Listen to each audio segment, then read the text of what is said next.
Welcome to Tradex Foods 3-Minute Market Insight. This is Robert Ryerson, and here is a special seafood market update for Monday, January 26, 2015. The International Pacific Halibut Commission's 91st annual meeting begins today and will run through until Friday, January 30th, when the catch limits are released. We have Ian Stewart with us right now on a teleconference call to discuss the halibut fishery with Kyla. Ian is a stock assessment biologist from the Commission that produced the data behind this year's proposals. As there may be some viewers who have not had the chance to read or fully understand the preliminary decisions report for 2015, could you summarize the significance of the blue line in relation to the stock assessment results? Sure.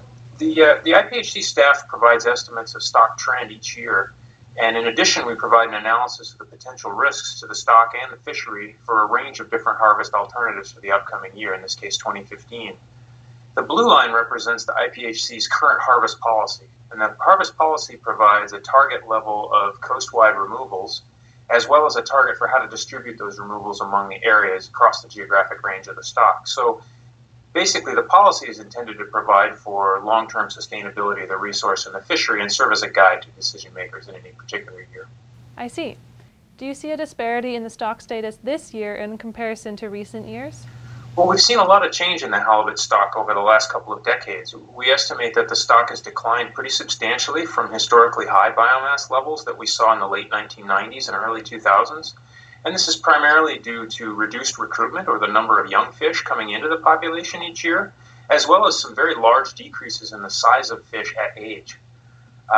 The coastwide stock appears to be stabilizing over the last 3 to 5 years, so there's actually some good news at the end of that decline.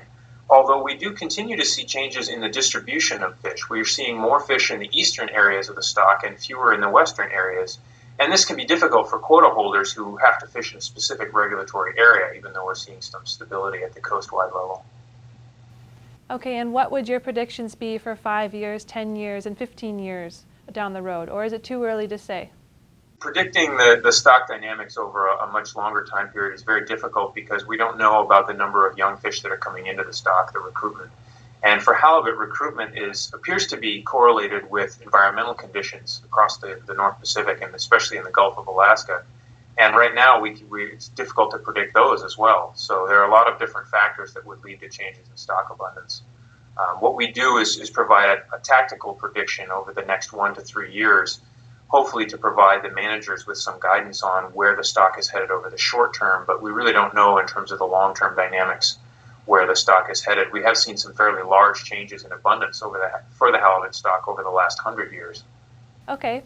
Do you have any comments on the current discussions between the North Pacific Fisheries Management Council and fishermen about the wastage of halibut in bycatch?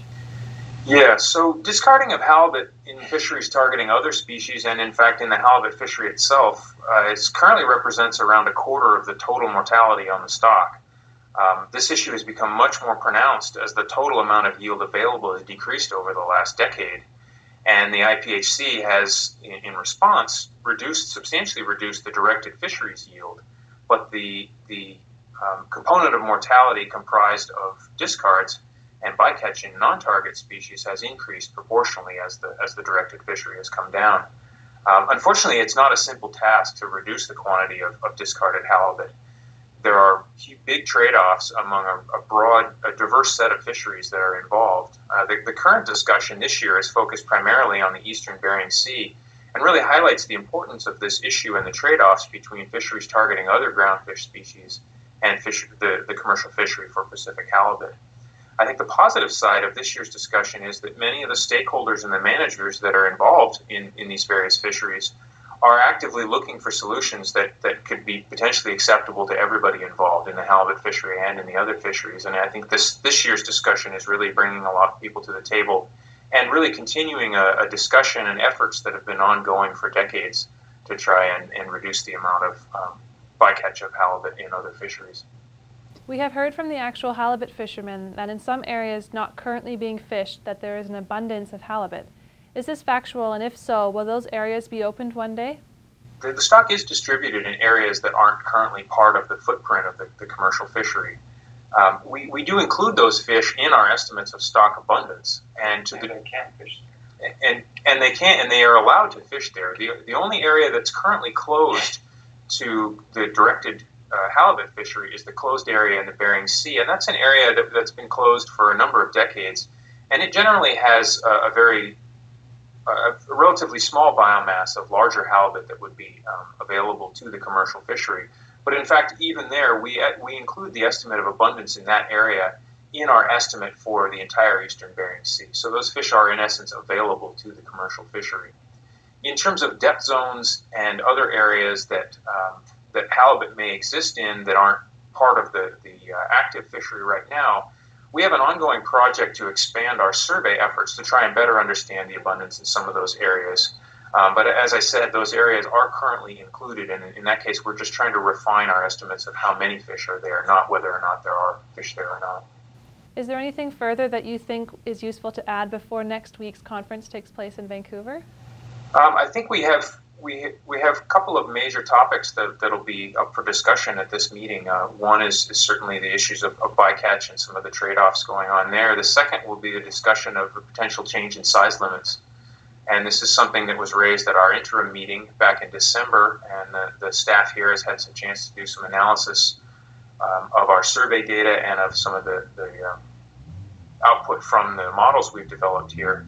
But I think those are going to be the two biggest topics for discussion at the annual meeting. Generally, I think this year, the results from this year's stock assessment represent some good news.